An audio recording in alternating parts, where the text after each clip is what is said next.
আমার সেই গল্পটা এখনো শেষ হয়নি। শোনো, পাহাড়টা আগেই বলেছি ভালোবেসেছিল মেঘকে। আর মেঘ কিভাবে শুকনো খটখটে পাহাড়টাকে বানিয়ে তুলেছিল ২৬ বছরের ছোকরা, সে তো আগেই শুনেছ।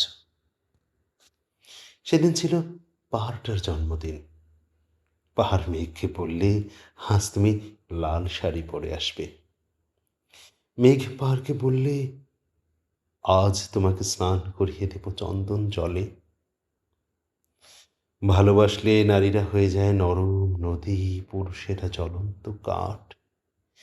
সেইভাবে মেঘ ছিল পাহাড়ের আলিঙ্গনের আগুনে, পাহাড় ছিল মেঘের ঢেউ জলে।